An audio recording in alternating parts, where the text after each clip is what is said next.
The whore of Babylon continued in Revelation 18. Chapter 17 was fantastic, a chapter in which God is doing the translating, letting us know the harlot riding on the waters was none other than Babel, confusion, and what she was riding on was people's confusion.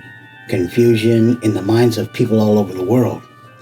Confused of he that was, he that is, and he that goes into perdition. Satan, that being that goes into the abyss, Lucifer himself, with God doing the interpreting, letting us know exactly the judgment of. With more wisdom from our Father, verse 1. And after these things I saw another angel come down from heaven, having great power, and the earth was lightened with his glory. This is having great power means authority. This angel has the authority from God himself, bringing truth. And lighted with his glory is the Shekinah glory, the presence of God, verse 2. And he cried mightily with a strong voice, saying, Babylon the Great is fallen, and is become the habitation of devils, and the hold of every foul spirit, and a cage of every unclean and hateful bird. Unclean and hateful birds are spirits. It's what she is, a hateful spirit. You see, God is not the author of confusion, but of peace. If it doesn't ring true to peace, then you have the truth. Verse 3, for all nations have drunk of the wine of the wrath of her fornication, and the kings of the earth have committed fornication with her, and the merchants of the earth are waxed rich through the abundance of her delicacies. These are Babylon's associates, the kings, or the rulers of the earth, drunken with the wine of her fornication, of her idolatry, her sexual immoralities. They are devil worshippers. The wine of the wrath means furious wrath, and the merchants of the earth are waxed rich through the power of her delicacies, through the power of sensuality. And it's through this very power that brings forth the one worldism. All the world whores after the false Christ, thinking he is Messiah, thinking he is the leader of their great religions. He will fit that all category. Name your denomination. He will fit it. He will claim to be it all, and they will believe him. That's why the whole world whores after him. Verse 4. And I heard another voice from heaven saying, Come out of her, my people, that ye be not partakers of her sins, and that ye receive not of her plagues. Ye cannot drink the cup of the Lord and the cup of devils. Ye cannot serve two masters. Ye cannot be partakers of the Lord's table and of the table of devils. 1 Corinthians 10:21. The truth is how you come out of her. Be partakers of the benefit.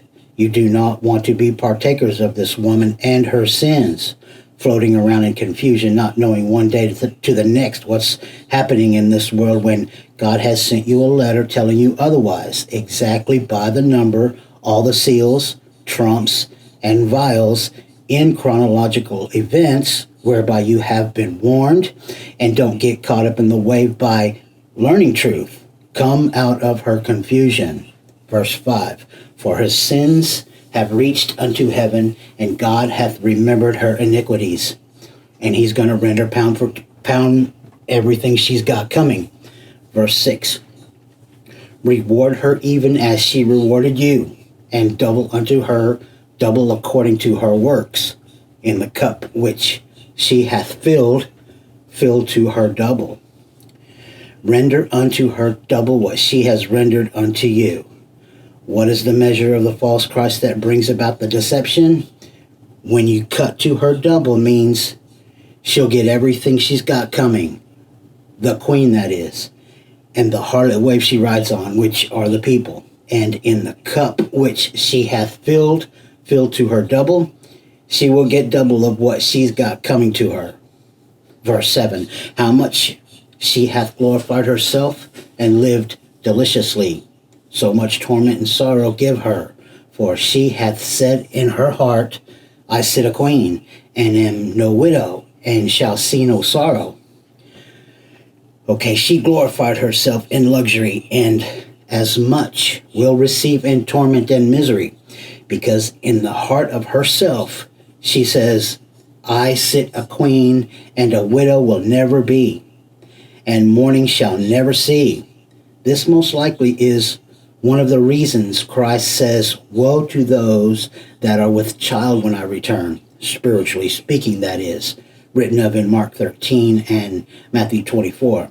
In other words, he's the husband that's been away 2,000 years, and during that 2,000 years, the true bride of Christ has been a widow. Her husband died on the cross. But not this whore. She says, I'm a queen. I'm happily married to the false Christ. The two ladies mentioned of in the book of Revelation, specifically in Revelation chapter 12, are Mother Israel with the 12 stars on her head, whereby is the zodiac, spiritually speaking, and that harlot whore who whores after every false teaching, misleading people, whereby she uses all four hidden dynasties: the political dynasty, government; the economical dynasty, financial; the educational dynasty, which is sending our children to college to be brainwashed by an idiot, surreptitiously and gradually to the point of stink. It's despicable. She sits a queen, doesn't love the Lord, and will hook up with anything.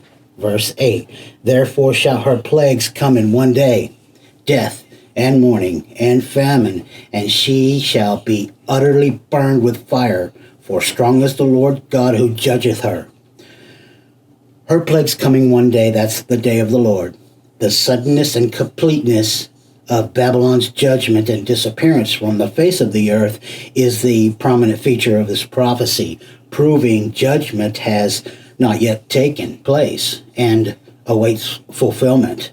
Verse 9, and the kings of the earth who have committed fornication and lived deliciously with her shall bewail her and lament for her when they see the smoke of her burning. The rulers of the earth that lived luxuriously on committing fornication with her will wail over her when they see her destruction. She will burn right before their eyes. Verse 10, standing afar off for the fear of her torment, saying, alas, alas, that great city Babylon, that mighty city, for in 1 hour is thy judgment come. And this happens at the end of the hour of temptation, when all is changed from flesh body to spiritual body. At the seventh trumpet sound, that great city Babylon, that mighty city, judgment come. Verse 11, and the merchants of the earth shall weep and mourn over her, for no man buyeth their merchandise anymore. Why? It's because we will be elsewhere. For the kingdom of heaven is like unto treasure hid in a field. There's no money and no flesh. Verse 12, the merchandise of gold and silver and precious stones and pearls and fine linen and purple and silk and scarlet and all thine wood and all manner vessels of ivory and all manner vessels of most precious wood and of brass and iron and marble. The shiny scarlet items of royalty that dress the queen won't be needed. They will have no value for us who are in spiritual bodies in the second dimension. All we need is the Father and his kingdom. Verse 13, and cinnamon and odors and ointments and frankincense and wine and oil and fine flour and wheat and beasts and sheep and horses and harlots, and chariots and slaves and souls of men. You see, Satan uses it all, and they weep for it. He likes to put people in slavery. Souls of men traded on the open market, spiritually speaking, that is. And you notice the polyscendentons in the last two verses. There are 25 successive clauses. Satan wants it all.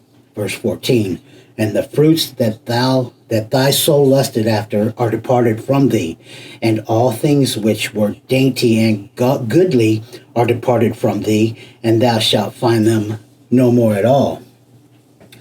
And this is forever and evermore. But their works do follow them, Revelation 14, works is what the fine linen we wear in heaven, lest ye walk naked in shame. Verse 15, the merchants of these things which were made rich by her shall stand afar off for the fear of her torment, weeping and wailing. The merchants being the Kenites who were made rich from the deception they sell. Verse 16, and saying, alas, alas, that great city that was clothed in fine linen and purple and scarlet and decked with gold and precious stones and pearls. Alas, alas, meaning woe, woe, that great city that was clothed in fine linen. Verse 17, for in 1 hour so great riches is come to naught, and every shipmaster and all the company in ships and sailors and as many as trade by the sea stood afar off. The 1 hour meaning the hour of temptation, the tribulation. The verse should read, every one who saileth to any place, indicating all travelers, all merchants, all commerce, and all who literally work at sea for a living, shipmasters, company in ships, and sailors alike, just as did the merchants of the earth in verse 11. Verse 18, and cried when they saw the smoke of her burning, saying, what city is like unto this great city?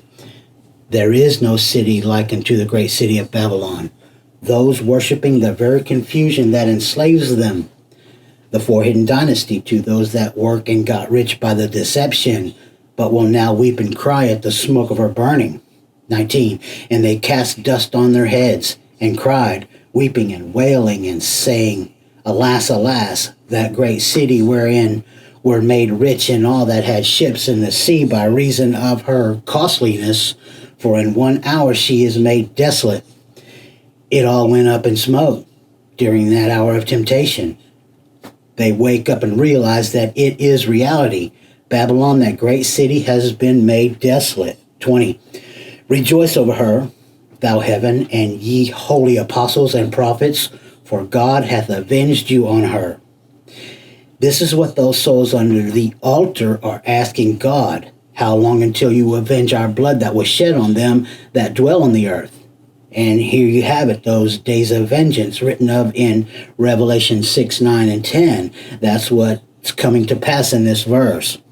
Rejoice over her destruction, over her being made desolate, for God hath avenged you over her, the queen and all her harlots.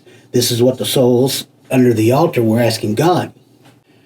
21, and a mighty angel took up a stone like a great milestone, and cast it into the sea, saying, thus with violence shall that great city Babylon be thrown down, and shall be found no more at all. The confusion and the wave of confusion whereby are the people is no longer found, gone. With violence, which means furious rush, untimely, suddenly shall she be thrown down with a mighty fall. This is the tribulation of Almighty God in the verse, and it begins at the seventh trumpet, and shall be found no more at all. Babylon, which means confusion, that great city. 22. And the voice of harpers and musicians and of pipers and trumpeters shall be heard no more at all in thee, and no craftsman of whatsoever craft he be shall be found any more in thee, and the sound of a milestone shall be heard no more at all in thee. All these traits no longer work to deceive. Why? It's no longer that dimension. All has changed. Babylon is destroyed. 23.